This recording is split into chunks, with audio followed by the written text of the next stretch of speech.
जलरमया दृप्ता गृहाण परमेश्वर मंत्रपुष्पाञ्जलिं समर्पयामि। आवाहि सर्वेभ्यो देवेभ्यो नमः। श्री भगवते पुराण पुरुषोत्तमाय नमः। प्रदक्षिणाम अपनी जगह परिक्रमा करेंगे।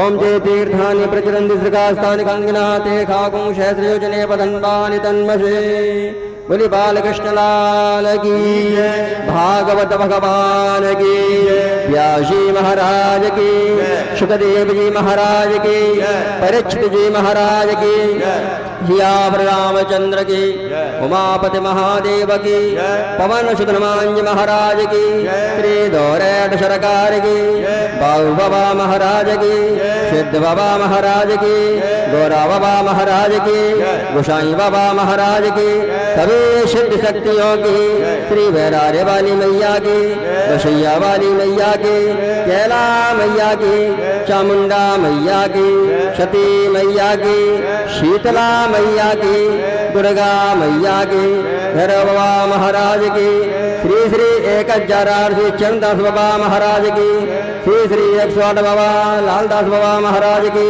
सभी सिद्ध शक्तियों की, सभी दैविक शक्तियों की। जय जय श्री सीताराम, जय जय श्री राधे श्याम। शिव नमः पार्वती पते, हर हर महादेव।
लक्ष्मी यस्य च वक्षसि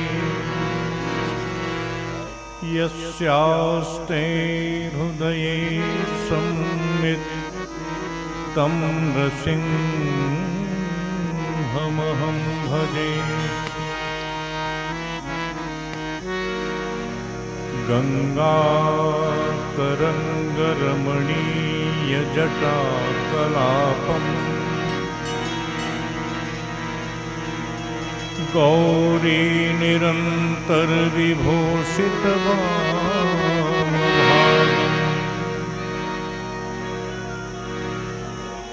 नारायण प्रियमनङ्गमदापहारम्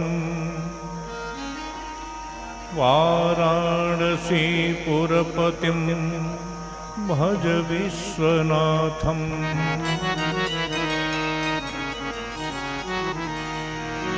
वंशी विभूषितकरा नवनीरदाभा पीताम्बरा अरुणबिम्बफलाधरोष्ठा पूर्णेन्दुसुन्दरमुखा अरविन्दनेत्रा कृष्णात् परं किमपि तत्त्वमहं न जाने।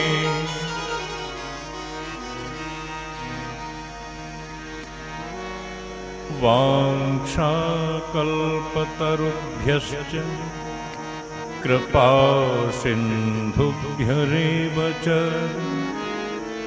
पतितानां पावनेभ्यो वैष्णवेभ्यो नमो नमः।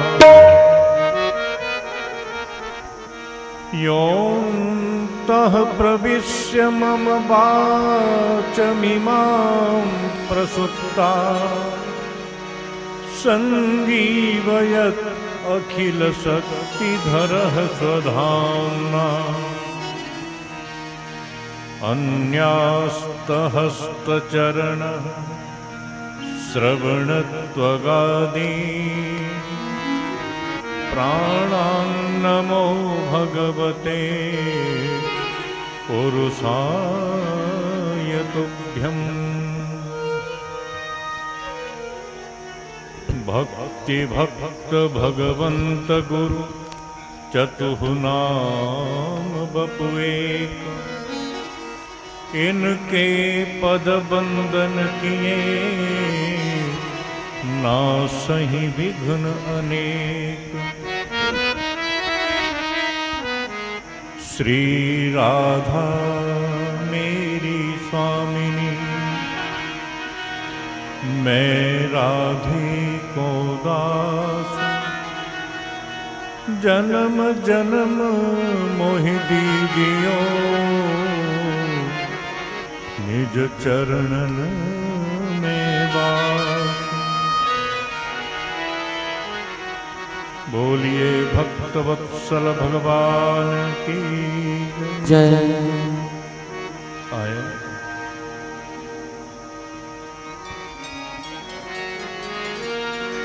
प्रभु के चरणों में निवेदन करें कि हे भगवान, एक आप ही हमारा सहारा है,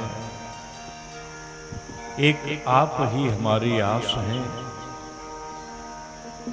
निवेदन केवल इतना है भगवान, तुम्हारे चरणों में स्थान मिल जाए, प्रेम हो जाए, आपकी स्मृति बनी रहे।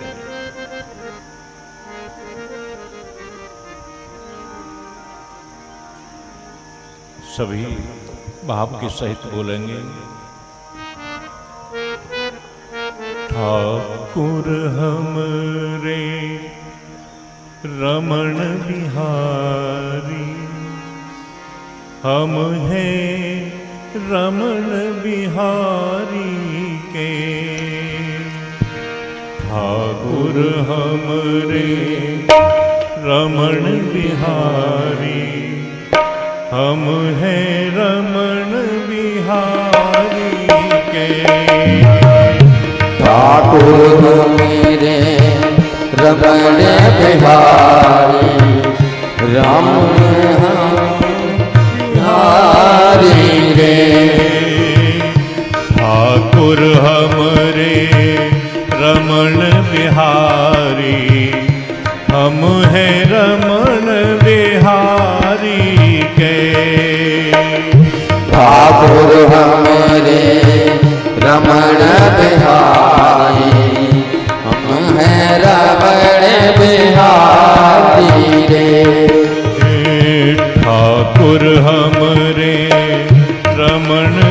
बिहारी हम हैं रमण बिहारी के।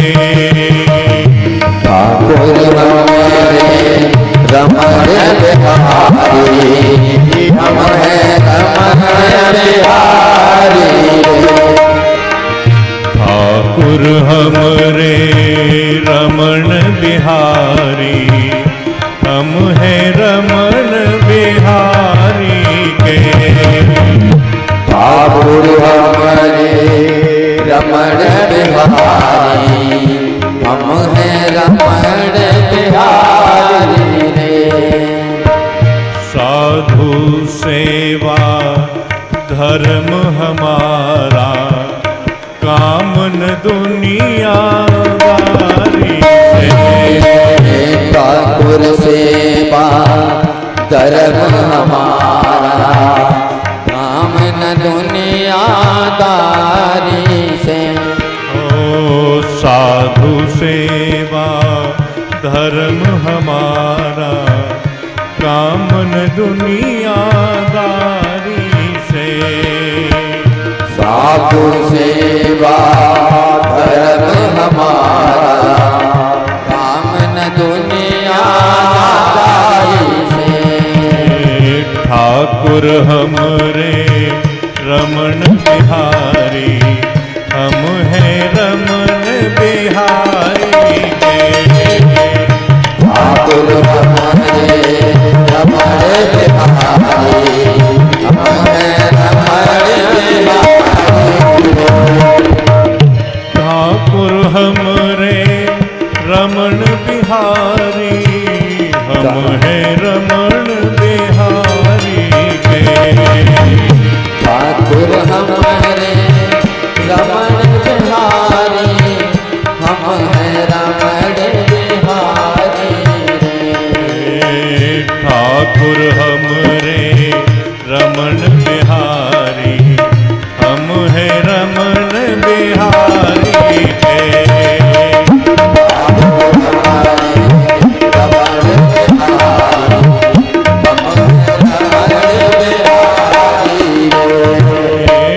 ठाकुर हमरे अवध बिहारी हम हैं अवध बिहारी के। ठाकुर हमारे अवध बिहारी हम हैं अवध बिहारी रे। ठाकुर हमरे अवध बिहारी हम हैं अवध बिहारी के। ठाकुर हमारे अवध बिहारी हम हैं अवध बिहारी रे। ठाकुर हमरे अवध बिहारी हम हैं अवध बिहारी के। ठाकुर हमारे अवध बिहारी हम हैं अवध बिहारी रे। जय हो। ठाकुर हमरे रमण बिहारी हम हैं रमण बिहारी के।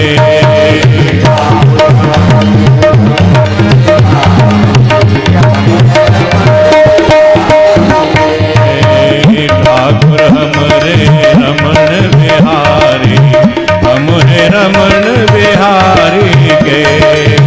ठाकुर हमारे रमण बिहारी हम हैं रमण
श्रीमद्भागवत महापुराण की, पूज्य ठाकुर जी महाराज की, संत समाज की, विप्र समाज की, भक्त समाज की, गौरा जी महाराज की, अपने अपने गुरु गोविंद की जय जय श्री राम।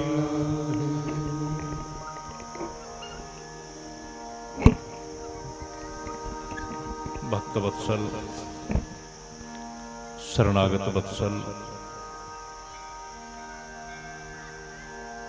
अकारण करुणा वरुणालय,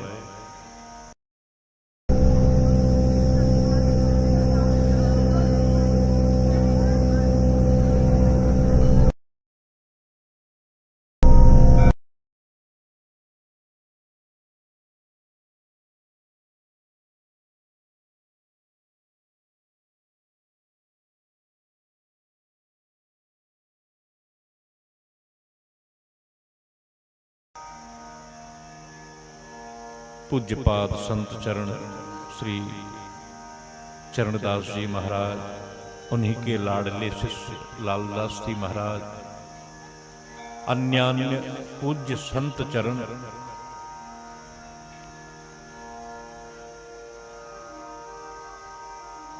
पूज्य यज्ञाचार्य आचार्य पंडित श्री भरतलाल जी, उन्हीं के समस्त परिकर विप्र चरणविंद, समस्त भक्त समाज,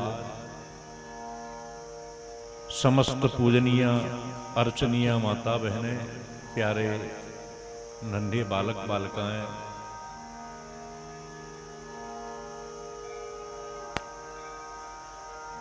मेरे पार्श्व में विराजित पूज्य विप्र चरण,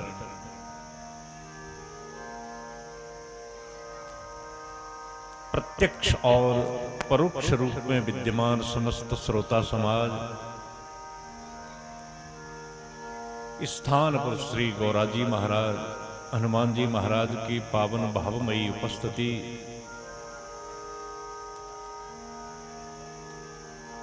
अन्यान्य कथा रसिक प्रेमी जन महानुभाव,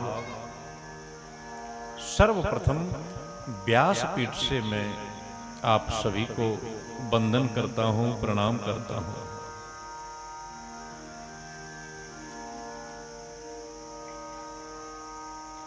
आए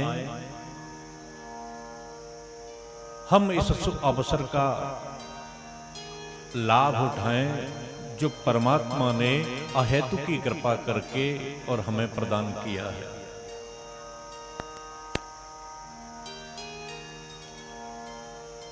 मैं पुनः पुनः आपसे आग्रह करूंगा, समस्त कथाओं का एक ही सार है कि हमारा मन भगवान के चरणों में लग जाए, मार्ग कोई भी हो, और यह सरल और सुलभ भी है।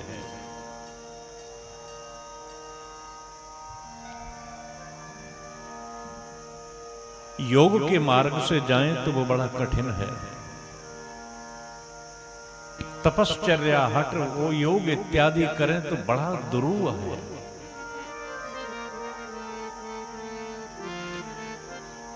मार्गों में कहा जाता है कि मन लगाओ भगवान में, और सबसे कठिन कार्य है कि मन ही नहीं लगता।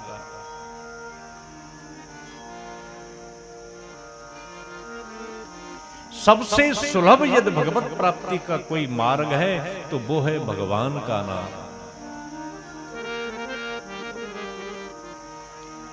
सुलभम भगवन नाम जिभ्या च वशवर्तिनी। मन हमारे बस में नहीं है, लेकिन जिभ्या तो हमारे बस में है, हम चाहेंगे वो बोलेगी। और भगवान का नाम बड़ा सुलभ है। तथापि नरके यान्ति दो कितनी बड़ी सुलभ चीज परमात्मा ने हमें प्रदान कर दी है कि मन बस में नहीं आता है तो जाने दो, जहां जा रहा है वहां। क्या करें कि जो सुलभ है उसे ग्रहण कर लो। क्या सुलभ है कि सुलभम भगवन नाम, और मन बस में नहीं है तो क्या है हमारे बस में कि जिह्वा च बसवर्तिनी। ये जो जिह्वा है, जीव है, ये हमारा कहना मान जाएगा, तो क्यों ना इस जिह्वा से भगवान का नाम लें। लेकिन हम ये भी नहीं कर सकते तो फिर हमें नरक जाने से कोई नहीं रोक सकता। कभी भी संकीर्तन बुलाया जाए तो आप चाहे गाना आए या ना आए, भाव से बोला करो। एक बार की घटना है राजस्थान की, मीराबाई के समय की। मीराबाई जब सत्संग करती थी तो कुछ भक्तों ने आदेश कर दिया कि सत्संग में कीर्तन वही बोले जो गाना जानते हैं। तो लिख दिया कि स्वर से गाओ। आदेश कर दिया वहां के आयोजकों ने कि स्वर से गाओ। मतलब यदि आप गाना जानते हैं स्वर से तो ही गाओ, नहीं तो गाना नहीं है। मीराबाई आई, उन्होंने ये देखा कि स्वर से गाओ, नहीं नहीं, काट के उन्होंने कह दिया स्वर से नहीं, भाव से गाओ।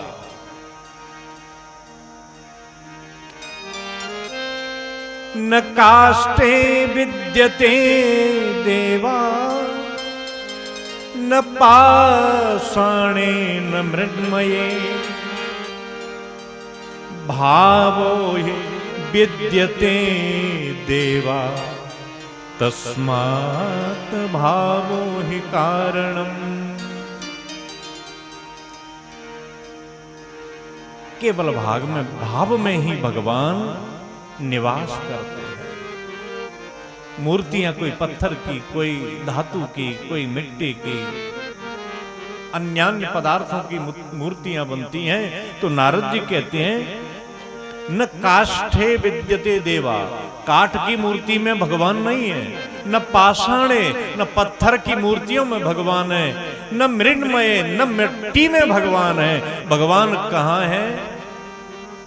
भाव में। यदि भाव नहीं है तो गौरा बाबा जी नहीं है। भाव है तो निश्चित रूप से आपको प्रमाण देंगे।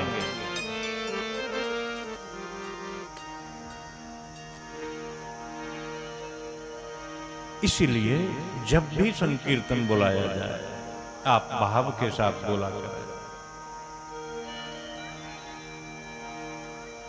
एक अभी कथा हुई थी सती मैया पे मुरैना में, तो वहां एक हमारे गांव की बहू कथा सुनने आती थी, क्योंकि उसका मायका था, वहीं की रहने वाली थी, हमारे गांव में उसकी ससुराल थी। और क्या क्या हमारे उनसे एकदम घरेलू संबंध, मेरे बड़े भाई मान के चलो, उनकी धर्मपत्नी थी वो। और प्रायः मैं संकीर्तन, ये जो शरीर है पता नहीं इसका लगाव है, मैं सीताराम सीताराम बुलवाता हूं। तो उनके पति का नाम था राधे श्याम।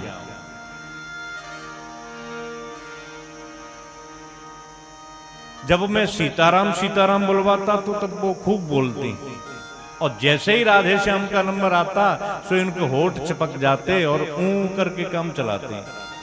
हम बोलते सीताराम सीताराम सीताराम सीताराम, उधर से आवाज आती, फिर मैं बोलता राधे श्याम राधे श्याम राधे श्याम राधे श्याम। तो वो कहती माने राधे श्याम नहीं, लेकिन बोलती मन ही मन में, तो कीर्तन तो पूरा होता था, भाव था। तो न काष्ठे विद्यते देवा न पाषाणे न मृण्मये भावो हि विद्यते देवा तस्मात् भावो हि कारणम्। कल की कथा में सूत जी बड़ा सुंदर वर्णन कर रहे थे। पितामह भीष्म ने सुंदर स्तुति गाई। उन्होंने अपने पंच भौतिक शरीर को त्यागा। पांडवों ने उनकी अंतिम क्रिया बहुत भली प्रकार से की। मेरे केशव अब द्वारका जाने लगे। क्यों? क्योंकि महाभारत के युद्ध में विजयी हो गए युधिष्ठिर, चक्रवर्ती सम्राट बन गए। तो भगवान श्री कृष्ण का विदाई समारोह हुआ। बड़े हर्ष उल्लास के साथ भगवान तो जा रहे हैं घर, लेकिन हस्तिनापुर के जो निवासी हैं बड़े दुखी हो गए। लेकिन भगवान का तो सत्कार कर रहे हैं वो लोग। प्रासाद शिखरारूढ़ा कुरुनार्जो दृद्रक्षया बब्रसु कुसुमयी कृष्ण प्रेम व्रीड़ा स्मिते क्षण। भगवान पर फूल वर्षा कर रहे हैं लोग, आंखों में आंसू हैं, अश्रु वर्षा कर रहे हैं और साथ में फूल वर्षा। और इन हस्तिनापुर के लोगों से विदा लेकर के वो मेरे कन्हैया आज द्वारका चले गए। कन्हैया चले गए, लेकिन कन्हैया के जाने के बाद जो उत्तरा के गर्भ में बालक था, उस बालक ने जन्म ले लिया। ब्राह्मण आए, ब्राह्मणों ने देखा कि ये बड़ा सुंदर बालक है, अच्छा भविष्य है, तो उस बालक का भविष्य भी बताया। ब्राह्मणों ने जन्मपत्री निकाली, कुंडली निकाली बालक की, तो कुंडली में नाम निकला कि हे महाराज युधिष्ठिर, इस बालक का नाम होगा विष्णु रात। विष्णु रात, विष्णु रात का एक मतलब होता है विष्णु ना रातः दत्तो, भगवान विष्णु के द्वारा जिसकी रक्षा की जाए वो होता है विष्णु रात। महाराज ये बालक कैसे होगा, तो उनका भविष्य भी बताया।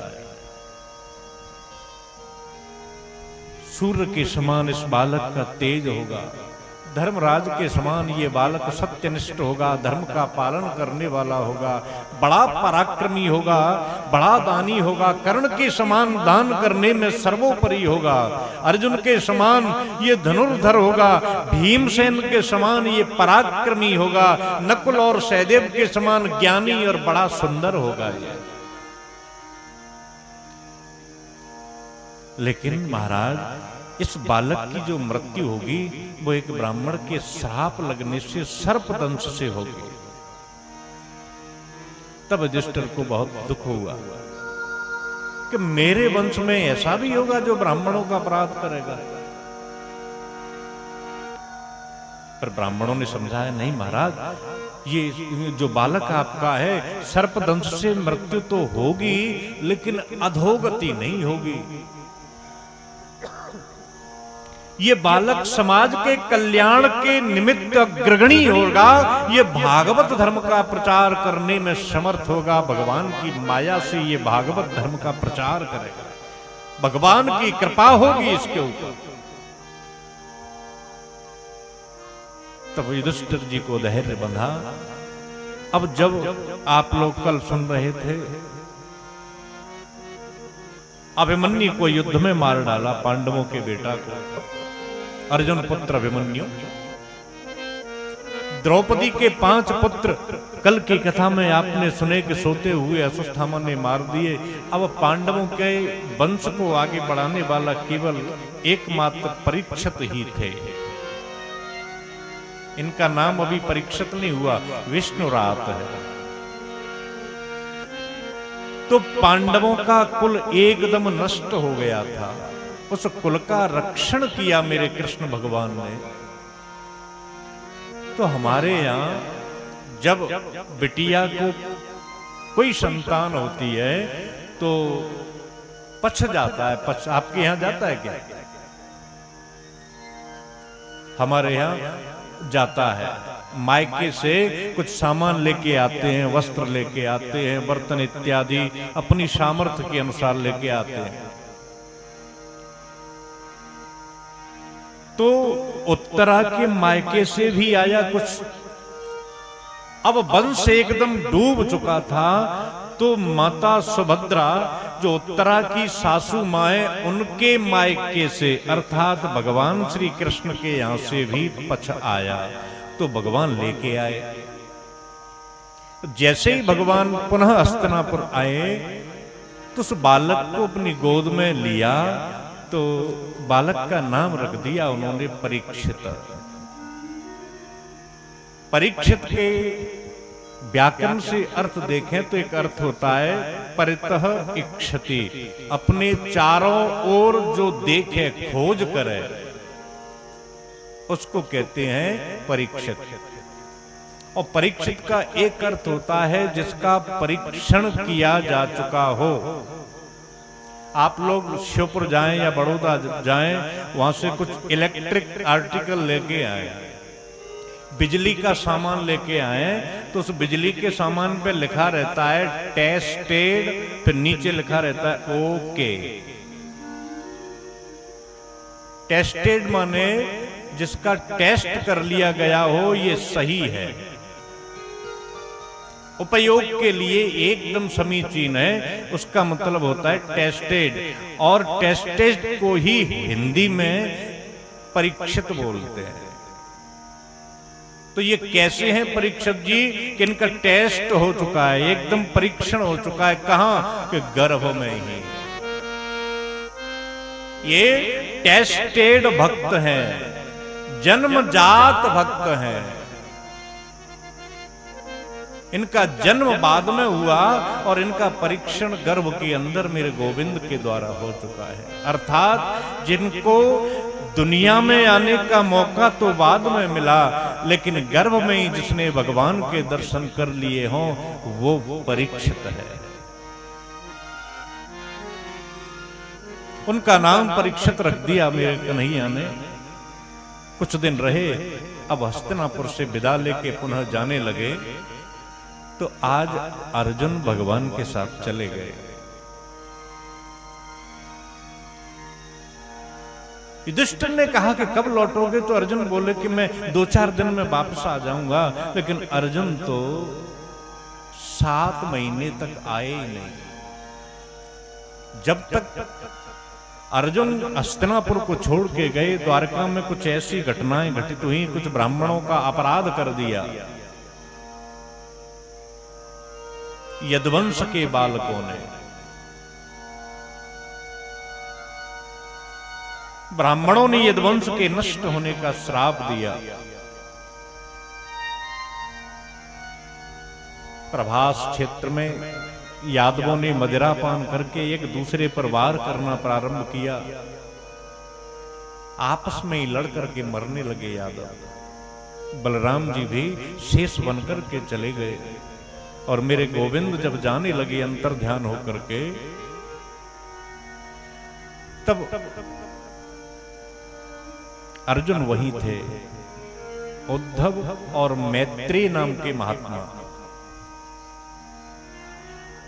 अर्जुन से कहा भगवान ने कि अर्जुन तुम मेरी रानियों को ले जाओ और ब्रजमंडल में छोड़ देना। वृंदावन में इनका श्री किशोरी जी और गोपियों से सत्संग होगा तो इनको क्लेश नहीं होगा। अर्जुन भगवान की पत्नियों को लेकर के आए। रास्ते में भील बनकर के ही कदाचित मेरे परमात्मा आए और अर्जुन देखते रहे और कृष्ण पत्नियों को उन भीलों ने लूट लिया। मानो तो हमें यह संकेत दिया कि अर्जुन तुम अपने आप को बड़ा भारी धनुर्धर समझते हो। मेरी अनुपस्थिति में तुम इन भीलों को भी नहीं हरा पाता। इतनी सामर्थ्य तुम में नहीं रही कि इन भीलों से मेरी पत्नियों की रक्षा कर सको तुम। कुछ संदेश उद्धव जी को दिया। अर्जुन रोते हुए आ रहे हैं। इधर युधिष्ठिर को चिंता है अर्जुन की, और भीमसेन से कह रहे हैं कि हे भ्राता, गता सप्ताधुना मासा भीमसेन तवानुजः। हे भ्राता, आज 7 महीने हो गए, तुम्हारा जो भाई अर्जुन है लौट के नहीं आया। अर्जुन को तो कृष्ण मिल जाए मानो दुनिया का संपूर्ण सुख उनको मिल गया।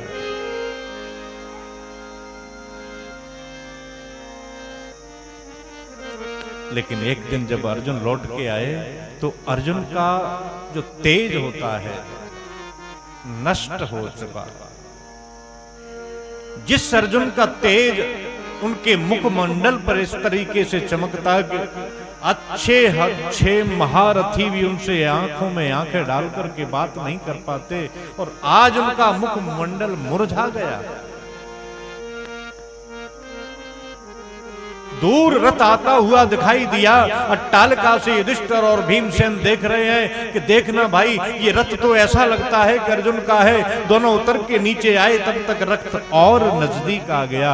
देखा भीमसेन, देखना कौन है कि अर्जुन जैसा लगता है, लेकिन इसका चेहरा तो काला पड़ गया, ये अर्जुन नहीं है। और नजदीक आए तब अर्जुन पहचान में आया। अर्जुन ने युधिष्ठिर जी को और भीमसेन को प्रणाम तक नहीं किया। कंधे पर हाथ रख कर के युधिष्ठिर ने पूछा, अरे भाई, इतने दिनों बाद आए, तुम तो हमें भूल ही गए। कन्हैया के प्रेम में तुमने भाइयों को भुला दिया। अरे चलो, भाइयों की कोई बात नहीं है। तुम्हारा जो नाती है, ये जो परीक्षित है, ये देखो बड़ा सुंदर है, बड़ा होशियार है, बड़ा विलक्षण अद्भुत क्षमता है इसके अंदर। इसको तो देख लेते, इसकी याद नहीं आई तुम्हें? अर्जुन बोले नहीं। युधिष्ठिर जी ने पूछा, अर्जुन ये तो बताओ कि तुम्हारे चेहरे पर ये निस्तेज सा कैसा आभा, आपका जो आभा मंडल था वो नष्ट कैसे हो गया?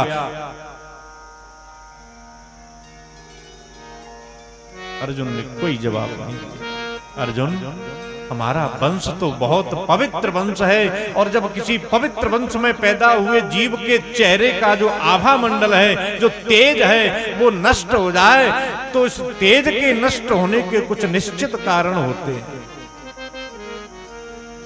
भूल से कहीं ब्राह्मण और संत का अपराध हो जाए, गौ माता का अपराध हो जाए, अगम्या नारी का संग करने के बाद भी तेज नष्ट हो जाता है। जिस प्राणी के बिना हमने कभी जीना नहीं सीखा, वो हमें छोड़ करके चला जाए तो भी तेज नष्ट हो जाता है। अर्जुन, तुमने तो कहीं ऐसा कोई अपराध नहीं कर दिया।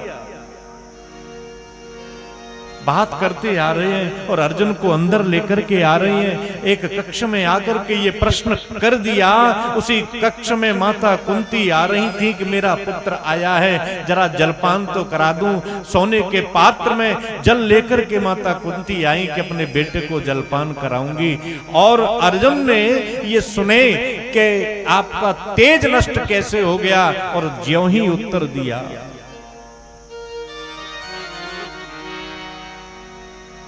फूट फूट करके रोने लगे अर्जुन। वंचितों हम महारा हरिणा बंधु रूपिणा, ये न में परितम तेजो देव विस्मापनम मह। हे भैया, हे धर्मराज, उस छलिया नटवर ने हमें छल लिया। वह माखन चोर हमें धोखा देकर के अंतर ध्यान होकर के चला गया। जिन भगवान श्री कृष्ण की कृपा ने हमें लाक्षा भगवान की अग्नि से बचाया, वो कन्हैया में छोड़ के चले गए। जिन गोविंद की कृपा से हमारे मझले भाई भीमसेन को जो विष देकर के मारने का प्रयास किया, और वही विष जिस कृष्ण की कृपा से बल प्रदाता बन गया, वो कन्हैया में छोड़ के चले गए। जिन भगवान की कृपा से जंगल में हमें बकासुर इत्यादि राक्षसों से हमारा रक्षण किया, जिन भगवान की कृपा से हम दुर्वासा मुनि की साप से बच गए, वो कन्हैया हमें छोड़ के चले गए। जिन कृष्ण की कृपा से हमें द्रौपदी जैसी सुलक्षणा भार्या मिली, वो कन्हैया हमें छोड़ गए भैया। अर्जुन की ये बात सुनी तो भीमसेन और युधिष्ठिर की आंखों से आंसुओं की झड़ी लग गई, रोने लगे। माता कुंती जो अर्जुन को जल पिलाने के लिए पात्र लेके आई थी, केवल इतना सुना कि कन्हैया इस धरती पे नहीं रहे, पात्र हाथों से छूट गया। केवल सुना कि कन्हैया चले गए और कुंती माता ने अपना शरीर त्याग दिया।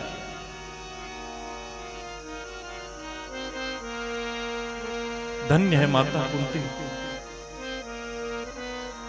जो श्री कृष्ण का वियोग एक क्षण बर्दाश्त नहीं कर पाए।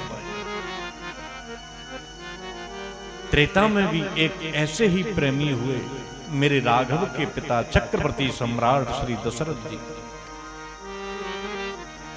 मेरे राघवेंद्र सरकार माता जानकी और लक्ष्मण जी के साथ जब वन को जाने लगे तो महाराज दशरथ ने सुमंत से कहा कि भैया सुमंत, मेरे इन प्राणों को तुम जंगल में ले जाओ और 2-4 दिन तक जंगल में घुमाना और वापस ले आना।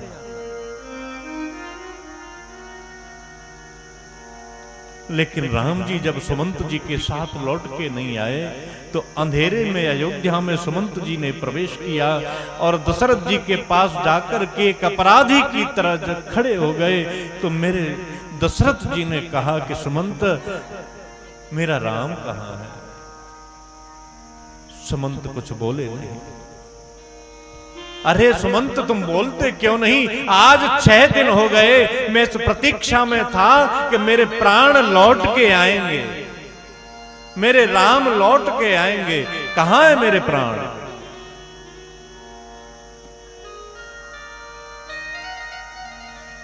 सुमंत कुछ नहीं बोले।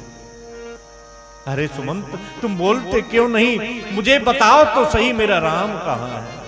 आज मेरे दशरथ जी राम जी से 6 दिन तक अलग रहे।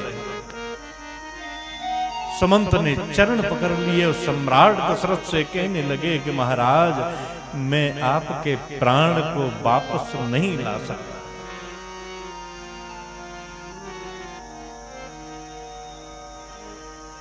दशरथ जी ने कदाचित ये सोचा कि मैं 6 दिन से मरा पड़ा हूं और मुझे आज पता चला। 6 बार श्री राम जी का नाम लिया और प्राण छोड़ दिया। राम राम कहीं, राम कहीं, राम राम कहीं, राम तनु परिहरि रघुपति बिरह, राव गयो सुरधाम। धन्य है महाराज दशरथ जो प्रभु का वियोग सहन नहीं कर पाए। पांडवों ने रोते रोते माता कुंती के अंतिम संस्कार किए। युधिष्ठिर ने निर्णय लिया कि जब इस धरा पर हमारे केशव नहीं है, हमारे प्राण प्यारे श्री कृष्ण नहीं है, तो हम रह करके क्या करेंगे? परीक्षित जी को राजगद्दी पर बिठाला और 5 पांडव द्रौपदी को लेकर के स्वर्गारोहण के लिए चले गए।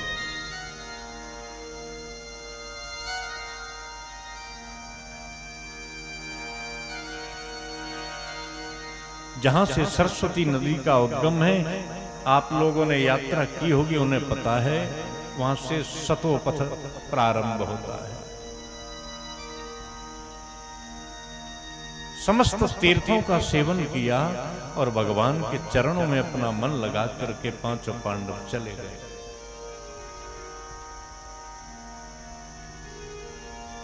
तेरी अखियां हैं जादू भरी,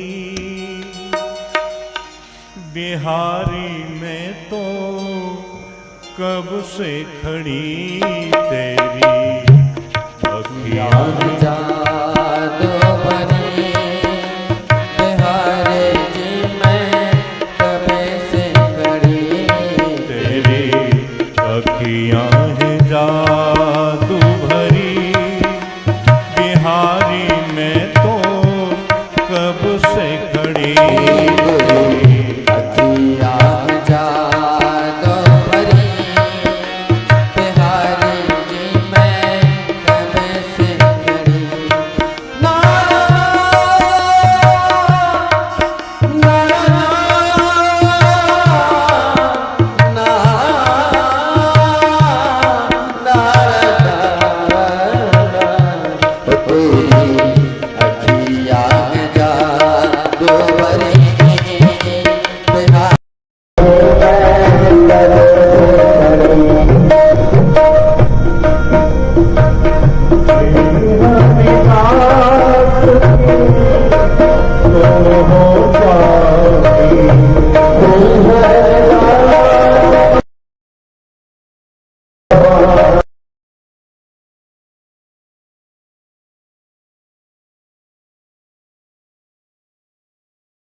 टूटे ना ये भजन लड़ी, बिहारी जी में कब से खड़ी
अखियां हैं जादू भरी, बिहारी जी में कब से खड़ी तेरी अखियां जादू भरी, बिहारी जी में कब से खड़ी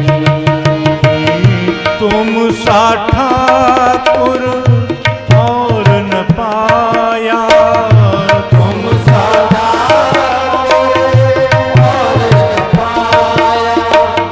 याही से मैंने नेह लगाया, याही से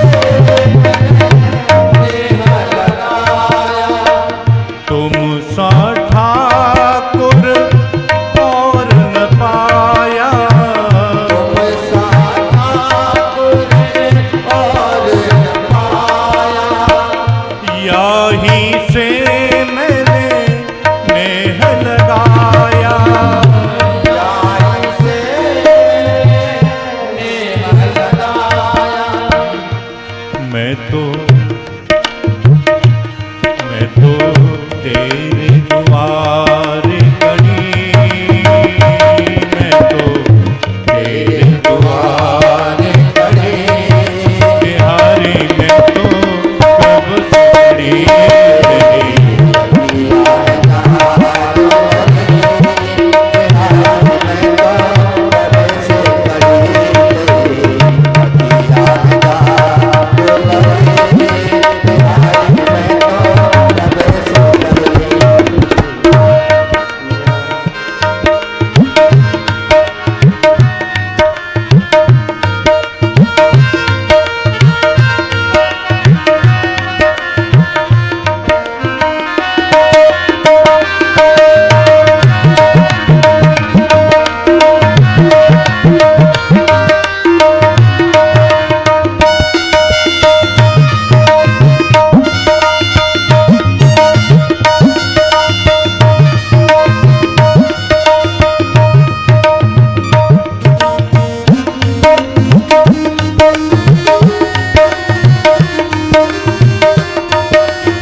तूने कर दिया मुझ पे टोना,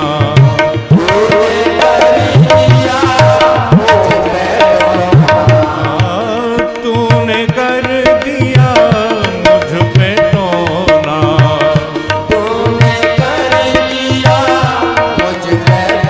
क्यों मेरी तुम ही से,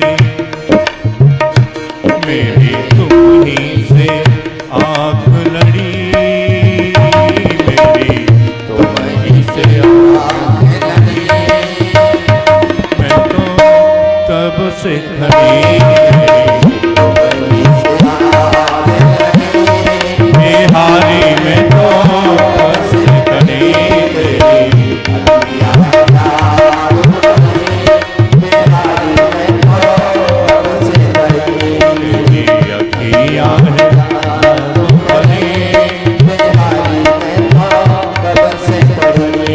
गोविंद मेरो है गोपाल मेरो है,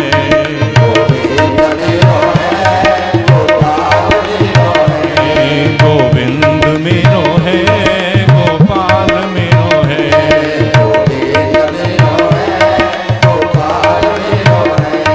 गोपा के बिहारी नंदलाल मेरो है,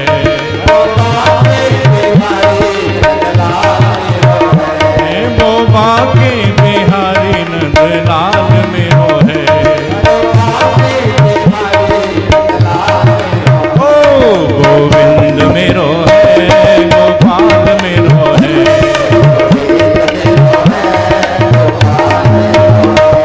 गोविंद मेरो है गोपाल मेरो है,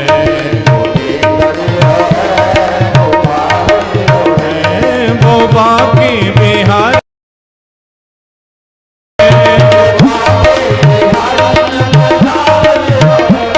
गोपा के बिहारी नंदलाल मेरो है, गोपा के बिहारी नंदलाल मेरो है, गोपा के बिहारी नंदलाल मेरो है, गोपा के बिहारी नंदलाल मेरो है, जय हो गोविंद मेरो है गोपाल मेरो है, गोविंद मेरो है गोपाल मेरो है, गोपा के बिहारी नंदलाल मेरो है,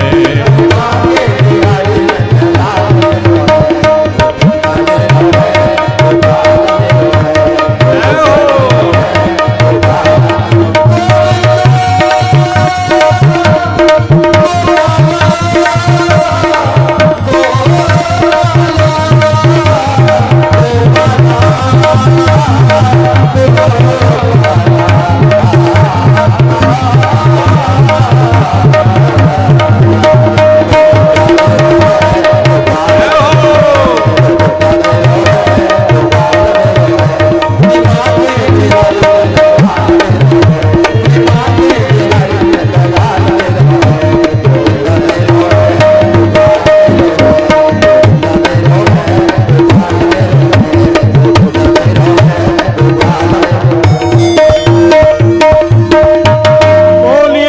वत्सल भगवान की।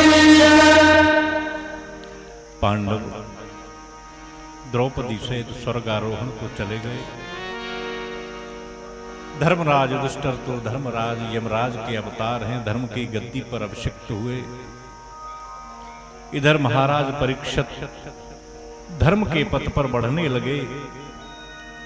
इनका विवाह हुआ, 4 पुत्र पैदा हुए। इन्होंने गृहस्थी आश्रम से विरत होने का संकल्प लिया।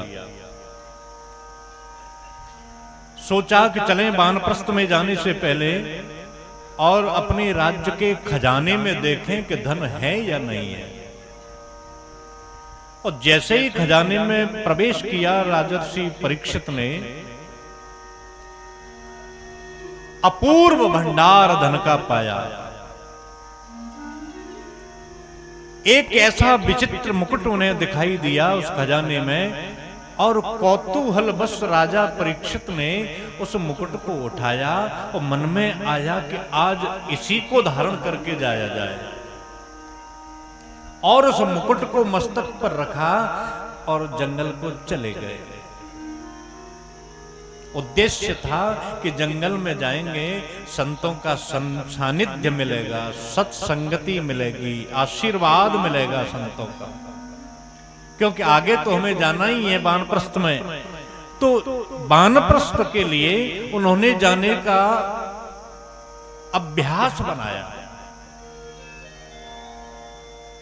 अब आप लोग जानते हैं आधुनिक युग में भी मंत्री आते हैं तो मंत्रियों की बड़ी स्पेशल गाड़ी होती है, और लोग रहेंगे, पुलिस वाले भी रहेंगे, उनके अंगरक्षक भी रहेंगे, लेकिन जो गाड़ी मंत्री जी की है वो तो हर किसी के पास नहीं होती। तो महाराज परीक्षित के पास जो घोड़ा था बड़ा विशेष घोड़ा था। उनके जो अंगरक्षक थे, सिपाही थे, उनके पास घोड़े ऐसे नहीं थे। जंगलों के रास्ते आपने देखे होंगे, कभी दोराहा तिराहा चौराहा आते हैं, और घने जंगल में जब गए तो राजा का घोड़ा ज्यादा गति बढ़ गई तो एक रास्ते से चला गया, और अन्यान्य जो सिपाही लोग थे, अंगरक्षक थे, वो दूसरे रास्ते से चले गए, भटक गए, अलग अलग हो गए। राजा अकेले रह गए जंगल में। पता चला तो पीछे कोई नहीं। अब राजा ने सोचा चलो अकेले ही सही। अकेले गए तो जंगल से बाहर निकल गए, और एक बड़ा भारी मैदान था। उस मैदान में एक गाय खड़ी है और एक बैल खड़ा है। ऐसा प्रतीत हो रहा है कि वो गाय और बैल कुछ बात कर रहे हैं,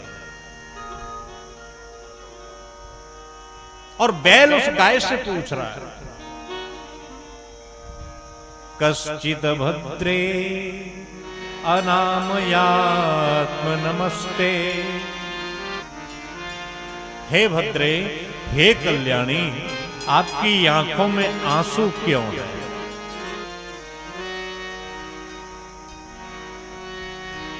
वह धरती रूपी गाय कोई उत्तर दे, उससे पहले परीक्षित जी ने देखा कि गाय तो रो रही है, लेकिन जो बैल खड़ा हुआ है वह बड़ी विचित्र स्थिति में खड़ा है। एक पैर पर खड़ा है बैल।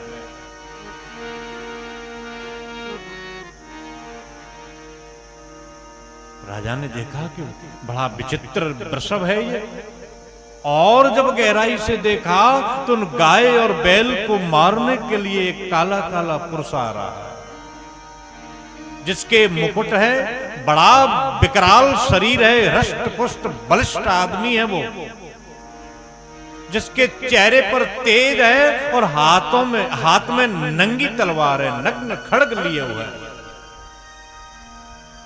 राजा को ऐसा प्रतीत हुआ कि ये बैल के जो एक पैर शेष है उसको भी नहीं काट डाले कहीं। तो राजा ने अपने धनुष पर बाण चढ़ा लिया और कहा, खबरदार, आगे पैर बढ़ा दिया तो। राजा परीक्षित को देखा सामने धनुष पर बाण चढ़ाते हुए, तो ये काला काला पुरुष डर गया।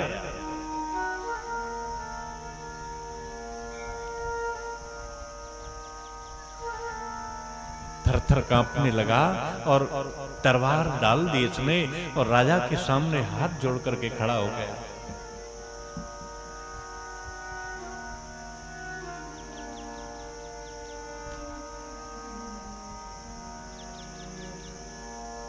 जब ये शरण में आ गया परीक्षित की में, तो ठीक है, खड़े हो जाओ आप, पहले ये बताओ आप हैं कौन? अहो ते गुणा के अयम यशोधराणाम बद्धांजलिर्वै भयमस्ति किंचिन। उससे कहते हैं कि अरे दुष्ट, तू मेरी शरण में आ गया, और शरण में आने के बाद तुझे डरने की जरूरत नहीं है। तू ये कप कपी तेरे शरीर में बंधी हुई है, निर्भय, मैं अभय दान देता हूं तुझको, मारूंगा नहीं, खड़े हो जाओ। कौन है तू? उसने कहा कि महाराज मैं कलयुग हूं, मेरे 3 भाई आए और अपने अपने समय का उपभोग करके चले गए,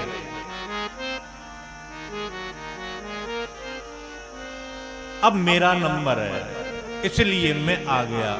परीक्षित जी ने कहा कि सतयुग में तुम नहीं आए। ध्यान देना आप लोग, बड़ी समझने की बात है। प्रायः हम और आप ऐसा कहते हैं कि अब तो कलयुग है, ऐसे ही लोग रह गए। कलयुग का दोष नहीं है ये हमारा और आपका दोष है। एक बाप के 4 बेटे होते हैं, आप लोगों को पता है। जब चारों अलग अलग हो जाते हैं, चारों का हिस्सा पिताजी और माताजी कर देते हैं, तो ध्यान देना आप लोग, बड़े भाई के यहां कहीं पुत्र का विवाह है, बड़ी समझने की चीज है, तो क्या वो 3 भाई नहीं जाएंगे उसके यहां? ये लौकिक व्यवहार की बातें बता रहा हूं। या बड़े भाई के यहाँ कोई उत्सव है, तो क्या 3 भाई उन बड़े भाई के यहाँ नहीं जाएंगे क्या? अच्छा, वो तीनों करेंगे तो उस भाई को नहीं बुलाएंगे? सब जाते हैं ना। दूसरी चीज, सतयुग की कथा अभी आप सुनेंगे। सतयुग में क्या पापी पैदा नहीं हुए, दुष्ट पैदा नहीं हुए, दैत्य पैदा नहीं हुए? सतयुग में भी हुए। तो सतयुग में जब दुष्ट आत्माएं पैदा हो सकती हैं, दुष्ट व्यवहार करने वाले पैदा हो सकते हैं, दैत्य और राक्षस पैदा हो सकते हैं, तो फिर सतयुग का प्रभाव कहां रहा? बड़ी सोचने की बात है, ध्यान देना आप लोग। सभी प्रबुद्ध श्रोता दिखाई दे रहे हैं मुझे। यदि सतयुग में कलयुग जैसा व्यवहार हुआ, तो निश्चित रूप से सतयुग में कलयुग गया। त्रेता में रावण आदि राक्षस पैदा हुए, तो त्रेता का प्रभाव कहां रहा? यहां तो कलयुग गया कि नहीं? द्वापर में आपने देखा, त्रेता में तो कम से कम ये निश्चित था कि राम जी के साथ कौन है और रावण के साथ कौन कौन है। क्लियर हो गया है सब। त्रेता में स्पष्ट रूप से सब क्लियर है कि हम राम जी के साथ हैं, और जो रावण वाले हैं वो कहते हैं हम रावण के साथ हैं। चाहे वो रावण का भाई विभीषण ही क्यों न हो, उसने भी कह दिया कि हम तो जा रहे हैं भाई साहब। रावण के नाना तक ने कह दिया कि हम भी जाएंगे बेटा, हम तेरे साथ नहीं है। रावण के मंत्री तक कह दिए कि हम तो राम जी के साथ हैं साहब। भगवान राम जी की सेना में भी एक ऐसा आदमी था, उसने भी कह दिया कि हम तो रावण के संग हैं महाराज, आपके साथ हम नहीं लड़ेंगे। पता है आपको कौन था वो? एक द्विविद नाम का वानर था, और उसने कह दिया महाराज हम तो रावण के संग हैं, हम तो जा रहे हैं। राम जी ने कहा कि तुमने शरणागति ली है तो अब तो नहीं मारूंगा इस अवतार में, लेकिन लक्ष्मण जी ने कहा कि मैं नहीं छोड़ूंगा इसको, जरूर मारूंगा। हमारे राम जी की सेना में आकर के उपद्रव किया और रावण का समर्थन करता है। भगवान बोले कि इसको मृत्यु दंड नहीं दे सकते। क्यों? क्योंकि मेरी मर्यादा है। तो द्वापर में उस द्विविद नाम के वानर का वध लक्ष्मण जी के अवतार के रूप में जो शेषावतार अनंतावतार दाऊ दयाल है उन्होंने मारा है। कि त्रेता से खूब खा पी के मस्त हो गया, अब आजा तेरा नंबर है। लेकिन द्वापर में तो और स्थिति खतरनाक हो गई। किसी को यही नहीं पता है कि कौन तो पांडवों के साथ है, भगवान के साथ है, और कौन अधर्म रूपी दुर्योधन के साथ है। भगवान के संग में लड़ रहे हैं और मन है कि हम दुर्योधन के पास जाते। कौन? बलदाऊ जी। मन है कि हम भगवान श्री कृष्ण के पक्ष में लड़ें, लेकिन लड़ना पड़ रहा है दुर्योधन के साथ। कौन है? भीष्म पितामह। पता ही नहीं है कौन किसके साथ। द्रोणाचार्य चाहते हैं कि उधर जाऊं, लेकिन तन यहां है और मन वहां है। ऐसी खिचड़ी पकी। और कलयुग की तो बात ही अलग है। यहां बैठे हैं, पीठ पे हाथ धर दो, हाँ लाला लड़ चुनाव हम ते संगे। हो रहा है कि नहीं हो रहा? पर पहचान ही नहीं है कौन किसके साथ है। धर्मात्माओं का एक बड़ा सिद्धांत होता है, मनस्येकम वचस्येकम कर्मण्येकम धर्मात्मा नाम। मनस्यन्यत वचस्यन्यत कर्मन अन्यत दुरात्मना। कहेंगे कुछ, प्लानिंग कुछ होगी, और जब काम करने का नंबर आएगा तो काम कुछ और ही करेंगे। तो कलयुग से परीक्षित जी कदाचित ये पूछ रहे हैं कि तू कलयुग है तो तेरे समय में सतयुग द्वापर और त्रेता नहीं आएंगे क्या? अगर तू उनके समय में गया, उनके काल में तूने अतिक्रमण किया, तो क्या वो तेरे काल में आएंगे क्या? गर्दन नीचे करे सुखदेव जी से और परीक्षित जी के आगे संवाद में सुखदेव जी कहेंगे कि कलैर दोष निधे राजन यस्तु एको महान गुण। यद्यपि कलयुग दोषों का भंडार है, लेकिन इसका एक दोष, एक गुण है, बड़ा सर्वश्रेष्ठ गुण है। वो गुण कलयुग कहते हैं कि यद्यपि मुझ में दोष ही दोष हैं, लेकिन एक बड़ा गुण है। सतयुग, त्रेता और द्वापर, इन तीनों युगों के सद्गुणों को एकत्रित किया जाए और उनका सार निकाला जाए, वह सार कलयुग में है। कृते यध्यायते विष्णु त्रेतायाम यजतो मखैः द्वापरे परिचर्यायाम कलौ तद हरि कीर्तना। इसी श्लोक का ट्रांसलेशन रामचरितमानस में लिखा है। सतयुग त्रेता द्वापर पूजा मख अरु योग जो गति हो सुकलिमह हरि नाम से पावहीं लोग। कलयुग में जो ध्यान धारणा और समाधि में जाने वाले योगियों को जो फल प्राप्त होता है, त्रेता में जो यज्ञ करने से फल प्राप्त होता है, द्वापर में परिचर्या करने से जिस फल की प्राप्ति होती है, कलयुग में भगवान को नाम लेवे मात्र से वह फल मिल जाता है। बाबा भी लिखते हैं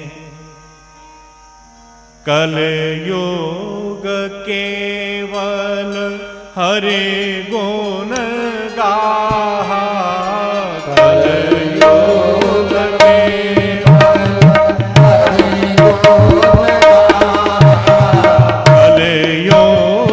केवल हरे गुण गाहा। कलयुग केवल हरे गुण गाहा। गावत नर पावहीं भव थाहा।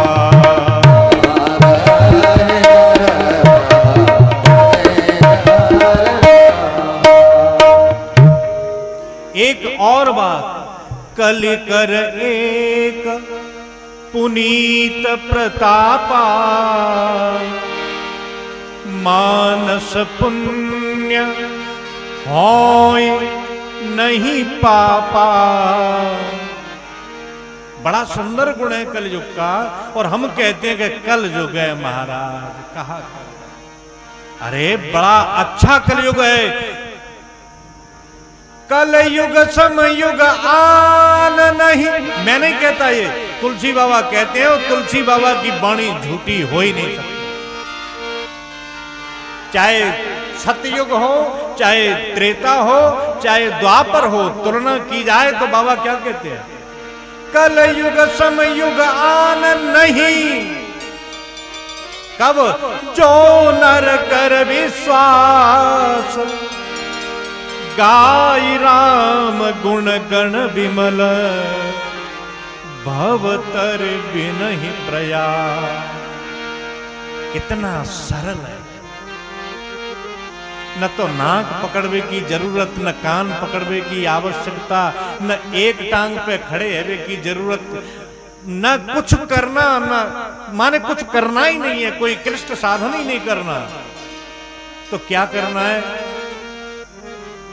सीताराम सीताराम सीताराम सीताराम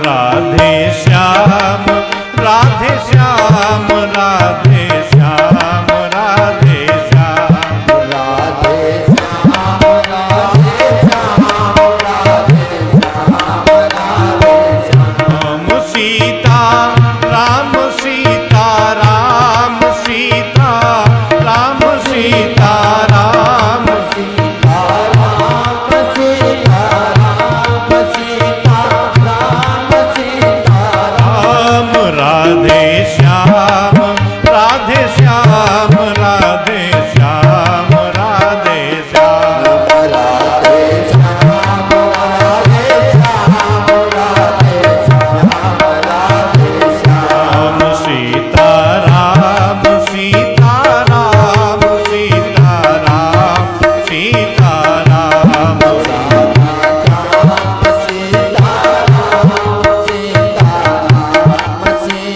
बोलिए भक्तवत्सल भगवान की। बड़ी सुंदर चर्चा कलयुग और परीक्षित जी के मध्य हुई, लेकिन इससे भी बड़ी विशेष चर्चा हुई उस 3 पैर टूटे वाले वृषभ के साथ। महाराज परीक्षित जी कहते हैं कलयुग से आप में गुण बहुत अच्छे हैं,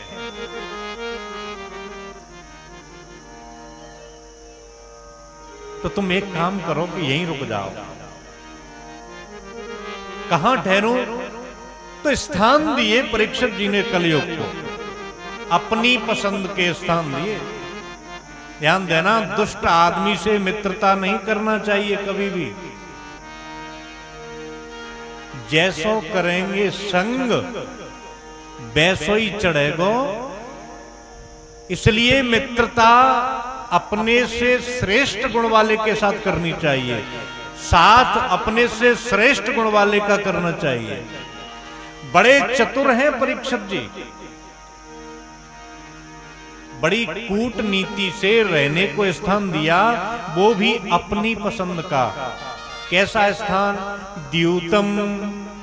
कलयुग से बोले हाँ मैं स्थान दे रहा हूं आपको जहां जुआ होता है, जुआ, तुम जुआ खाने में रहो। कलयुग ने नाक सकोड़ी, महाराज और स्थान दे दो। महाराज वो बड़े चालू परीक्षित जी, बड़े होशियार, बड़े विद्वान ज्ञानी, तो दूसरा स्थान क्या? पानम। पानम माने शराब पानम, जहां शराब पी जाती है, मदिरालय जहां है वहां रहो। तो परीक्षित जी बोले कि ये तो बड़े चालू राजा है, ऐसे स्थान दे रहे। तीसरा स्थान मांगा तो कहा स्त्रियः, जहां पर व्यभिचार होता है वहां तुम रहो। तब हाथ जोड़ करके कहने लगा महाराज बस। तो एक और प्लॉट काट दिया उन्होंने कि चल एक और प्लॉट दे रहा हूं, इसमें रह ले। कौन सा? सूना। सूना माने हिंसा। अब तो 4 प्लॉट है, मकान बनाओ, आराम से रहो इनमें। द्यूतम पानम स्त्रियः सूना, जुआ, शराब, व्यभिचार और हिंसा, जहां पर अपनी जीव के स्वाद के लिए लोग जीवों की हत्या कर देते हैं, ऐसे हिंसक स्थान पर तुम रहो। कलयुग ने सोचा जब तक राजा पर मेरा अधिकार नहीं होगा तो मेरा रहना ही बेकार है। राजा न तो शराब पीता है, न जुआ खेलता है, व्यभिचार का तो प्रश्न ही नहीं है, और ये निरपराध जीवों को मारता भी नहीं है, तो मैं राजा पे अधिकार कैसे करूं?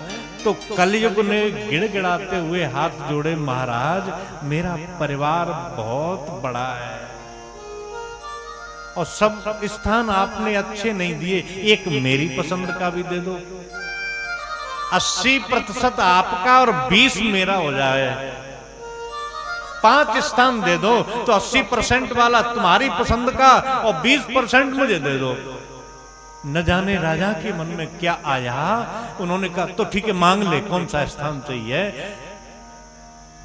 तो राजा ने सोना दे दिया कि जाओ तुम सोने में वास करो। जात रूप अधात प्रभु, सोना दे दिया। तो जैसे ही सोना दिया, सबसे पहले राजा की खोपड़ी पे मुकुट रखा था सोने का, उसमें प्रवेश कर गया कलयुग और खोपड़ी में अंदर बुद्धि में बैठ गया।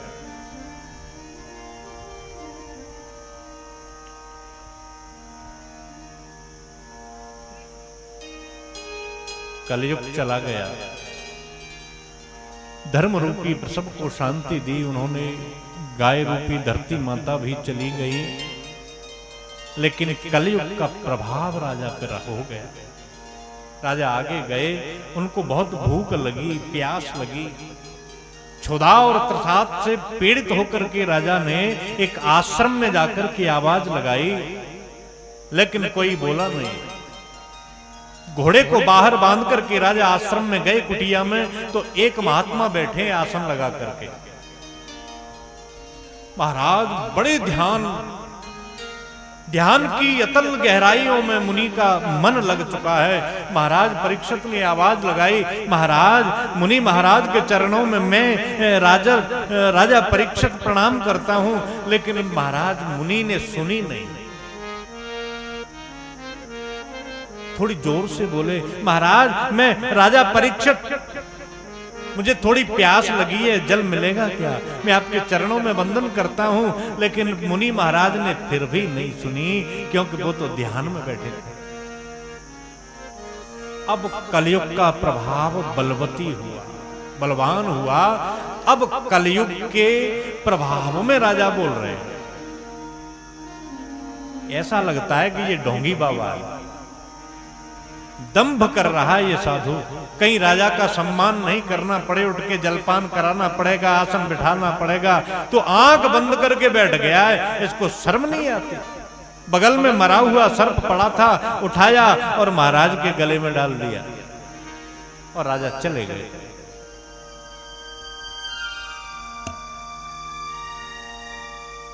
बड़े तपस्वी मुनि थे, नाम था इनका समीर। बगल में इनका बालक खेल रहा था, ऋषि श्रृंग। किसी बालक ने जाकर के कह दिया, करे श्रृंगी तेरे पिता के गले में सर्प डाल करके वो चला गया। रोता हुआ बालक आया, पिता के गले में मृत सर्प को देखा तो कौशिकी नदी में जाकर के स्नान किया। स्नान करके हाथ में अंजलि में जल लिया और अभिमंत्रित किया जल को, अभिमंत्रित करके और राजा को श्राप दे दिया। इति लंघित मर्यादम तक्षके सप्तमे हनि तक्षतिस्म कुलांगारः चतुर्थोऽस्यो विदोदमः। हे राजा, तूने समस्त मर्यादाओं को पार कर दिया। जा, आज के बाद मैं तुझे श्राप देता हूं कि ठीक 7वें दिन तक्षक नाग के दंश से तेरी मौत हो जाए। आकर के आश्रम में जोर जोर से रोने लगा। संध्या के समय में मुनि महाराज की समाधि टूटी, गले में सर्प पड़ा था, उसको निकाल के फेंक दिया। बालकों से जाना कि बालक रो रहा है। बेटा क्यों रो रहे हो? तो श्रृंगी ऋषि कहने लगे, पिताजी मैंने ऐसा श्राप दिया है कि जीवन में कभी ऐसा अपराध नहीं करेगा। बेटा क्या हुआ? कि वो राजा परीक्षित आया था, तुम्हारे गले में मरे हुए सर्प को डाल के चला गया, और मैंने ऐसा श्राप दिया है कि दोबारा कभी ऐसा ब्राह्मणों का अपराध नहीं करेगा। बेटा कैसा श्राप, कैसा दंड दिया है? आज से ठीक 7वें दिन तक्षक के सर्पदंश से उसे मौत हो जाएगी।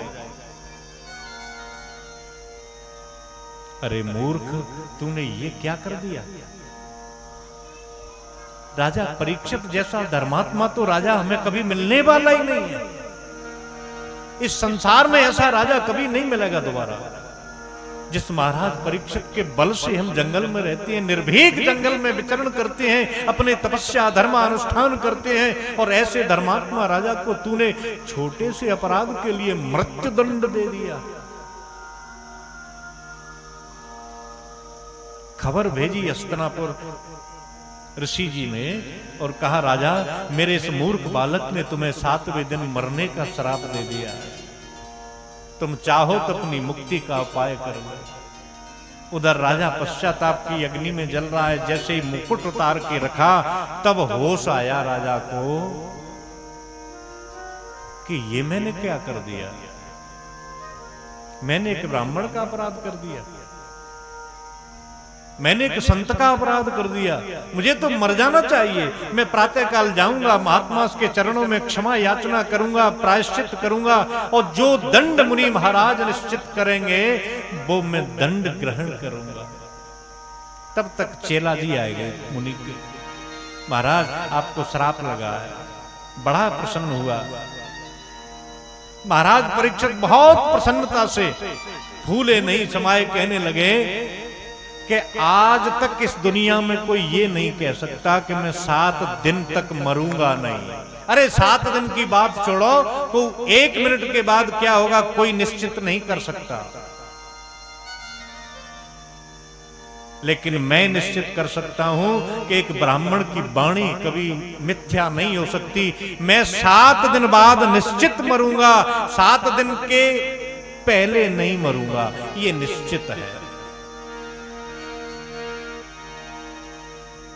अपने बेटा जन्मेजय को राज्य देकर के मन वचन और कर्म से सब कुछ त्याग दिया राजा परीक्षित जी ने, और हस्तिनापुर माने दिल्ली से मथुरा की तरफ आए। दिल्ली से मथुरा की ओर आए तो जो लोग गए होंगे तो मुजफ्फरनगर देखा है, वहां गंगा मैया के किनारे आकर के परीक्षित जी बैठ गए। जहां परीक्षित जी उस समय बैठे गंगा मैया का किनारा था, आज उस स्थान का नाम हो गया है सुकताल। 1 मिनट तक उन्होंने भगवान के चरणों में ध्यान लगाने का प्रयास किया, और जैसे ही आंख खोली तो हजारों लाखों की संख्या में ऋषि मुनि समुदाय आकर के बैठ गए। संतों का सम्मेलन है, समस्त तीर्थ आकर के विराजित हो गए। हाथ जोड़कर के राजर्षि परीक्षित ने उन मुनियों को प्रणाम किया और कहा कि हे मुनियों, हे संतों, हे महात्माओं, मैं आपके चरणों में एक निवेदन करना चाहता हूं कि जिस आदमी को 7 ही दिन में मर जाना है उसको क्या करना चाहिए। तो किसी महात्मा ने बताया होगा, महाराज एक काम करो, 9 दुर्गा को पाठ बैठा दो। तो दूसरे पंडित जी महात्मा बोले कि 9 दुर्गा को पाठ 9 दिनों में होगा महाराज, नवचंडी तो 9 दिन में होगी और इनको 7 ही दिन में मरना है। महामृत्युंजय का अनुष्ठान करवाओ। पुरस्चरण तो एक दिन में नहीं होगा, 10 दिन में नहीं होगा, कम से कम 40 दिन लगेंगे, और ये तो 7 ही दिन में चले जाएंगे। महाराज सोम यज्ञ करवाओ, माने कोई निर्णय नहीं हुआ। उसी समय एक स्वर सुनाई दिया। आप समझ जाएंगे वो कौन है। मेरे साथ बोलेंगे आप सभी, नारायण नारायण श्रीमन नारायण नारायण नारायण करो।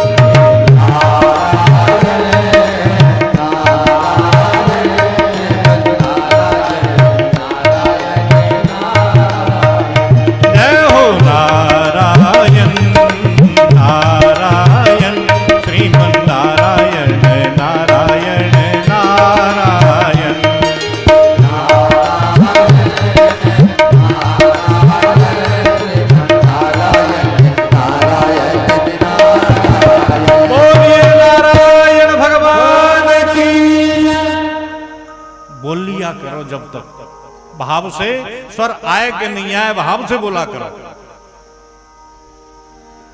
पता है कौन आ गए? नारद जी। नारद जी भगवान का मन है।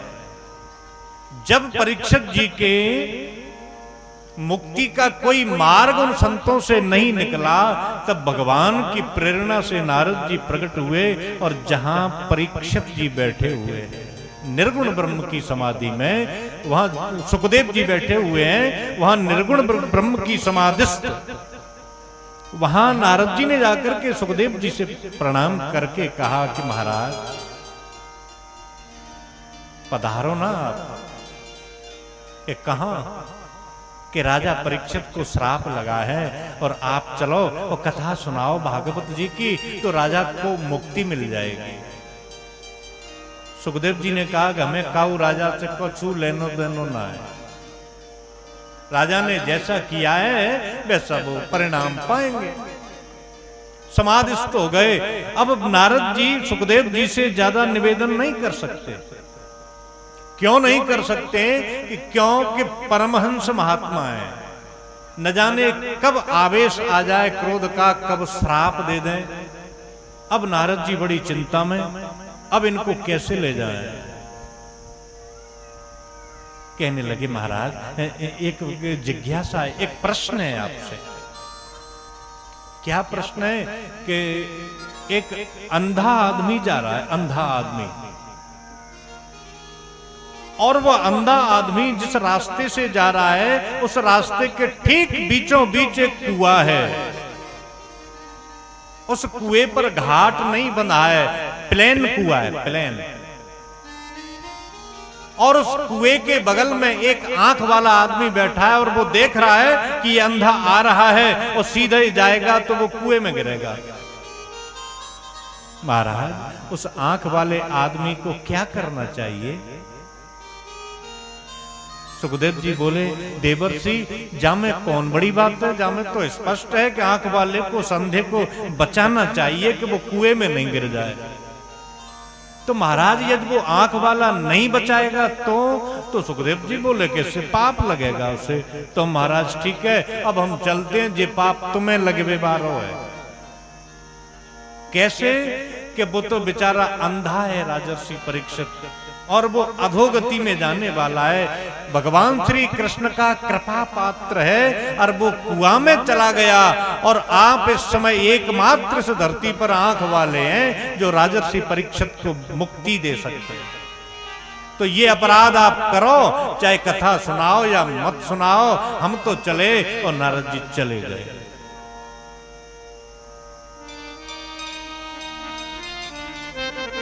तब सूत जी कहते हैं सुखदेव जी के मन में आया, वो राजर्षि परीक्षित के बीच में आया। तत्रा भवत भगवान व्यास पुत्रो यद्रक्षया गामटमानो नपेक्षः अलक्षलिंगो निजलाभतुष्टो व्रतश्च बालैरवधूतवेषः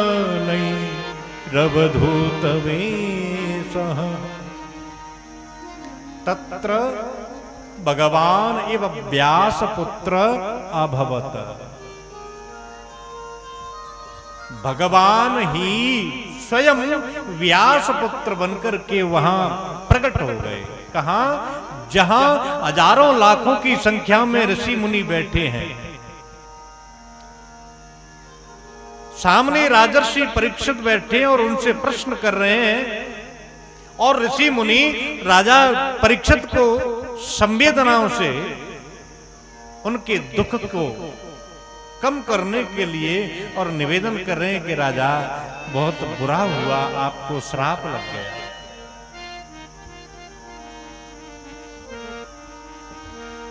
पता है भक्त की सबसे अच्छी पहचान क्या होती है और अभक्त की क्या होती है? भक्त की सबसे श्रेष्ठ पहचान है कि दुख में भी वह भगवान की कृपा का अनुभव करे। सुख में तो दुनिया कर सकती है, लेकिन करती नहीं दुनिया। दुनिया भगवान को याद कब करती है? जब बाय कहूं काऊ जगह पे ठौर नहीं मिले, जब उसको दुनिया में कहीं सहारा नहीं मिलता, तब दुनिया वाले भगवान को स्मरण करते हैं। और भक्त हर क्षण भगवान को स्मरण करता है, चाहे संकट में हो, चाहे बड़ी प्रसन्नता में हो।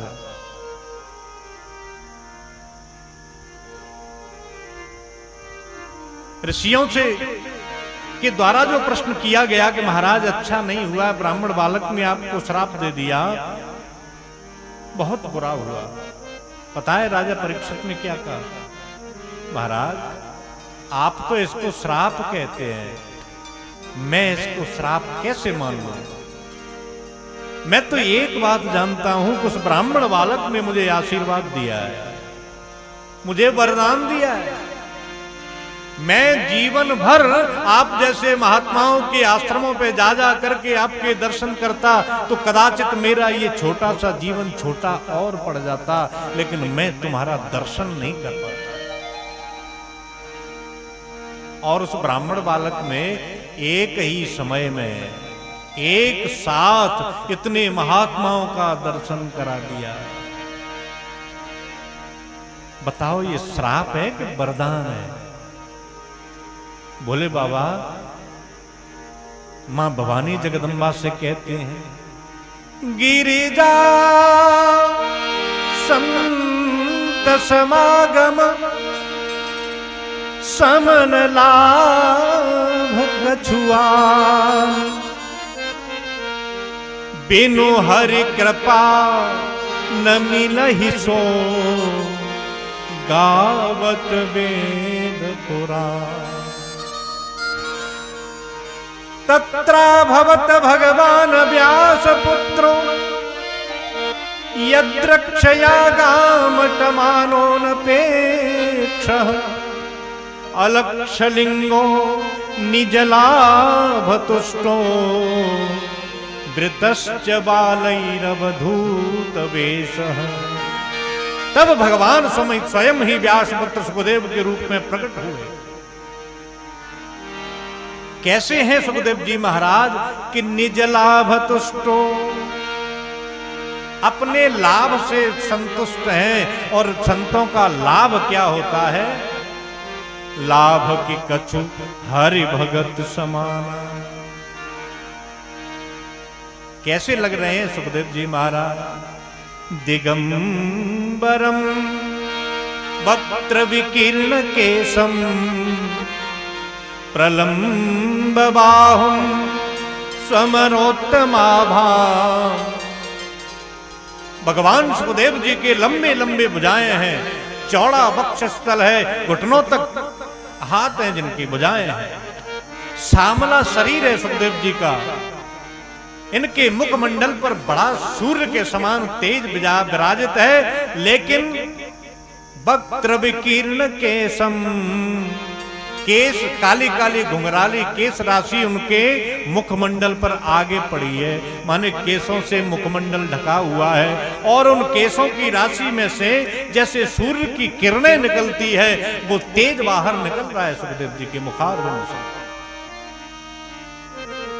दिगंबरम, शरीर पर वस्त्र नाम में केवल 4 अंगुल की एक कॉपी नहीं और कुछ है ही नहीं।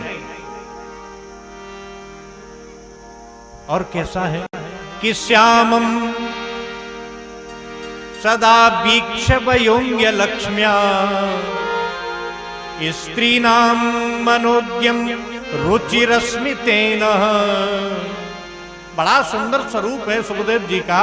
तो किसी ने पूछा कि ऐसे ऊंची स्थिति वाले महात्मा है कि हाँ, तो फिर जिनके पीछे तो 1500 चेला चल रहे होंगे, ऐसे महात्मा है तो चेला ही तो संग चलेंगे।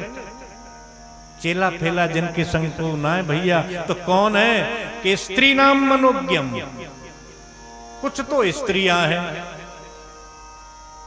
और कुछ छोटे छोटे बालक हैं। अच्छा, स्त्रियां क्या कर रही है? तो बोले कि स्त्रियां सुखदेव जी के स्वरूप को देख करके मोहित हो गई और आसक्त होकर के उनके पीछे पीछे जा रही हैं। भूल गई वो स्त्रियां कि हम कहां जा रही हैं।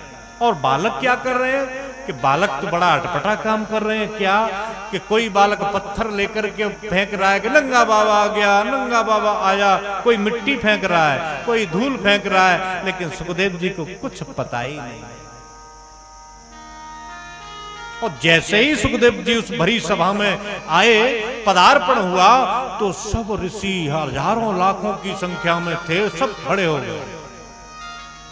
एक ऋषि आगे आए और बड़ी जोर से आवाज लगाई, बोलिए सुखदेव भगवान की जय।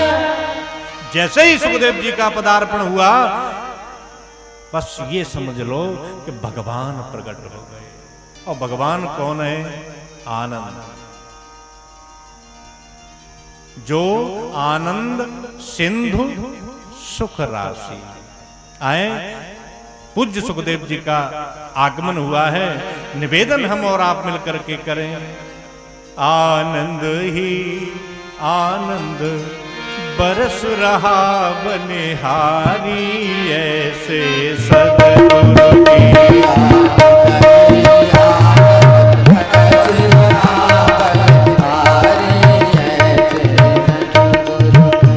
आनंद ही आनंद बरस रहा बनिहारी, ऐसे सद्गुरु की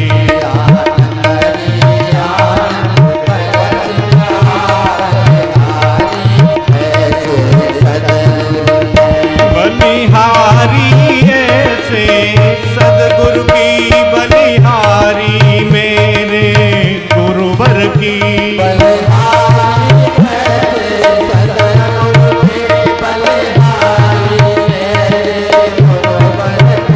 बलिहारी, ऐसे सद्गुरु की बलिहारी, मेरे गुरुवर की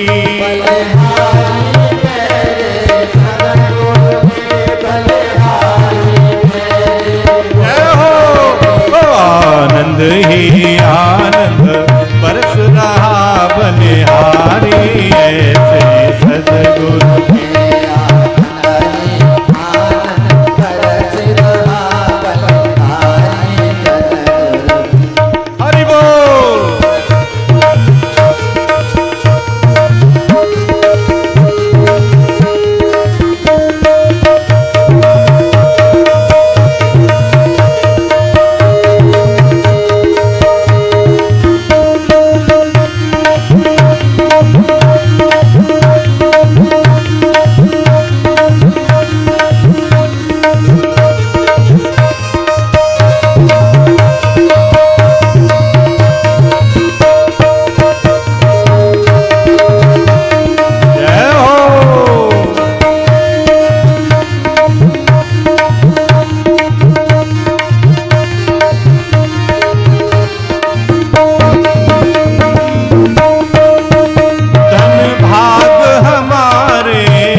क्या क्या रूप अनुपम पाया है, सो है जैसे तारों की घटा।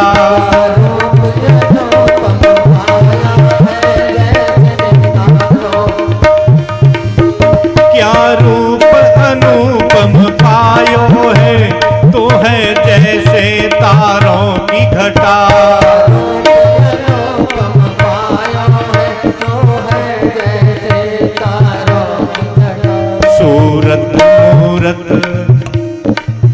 सूरत मूरत मोहन बारी बलिहारी।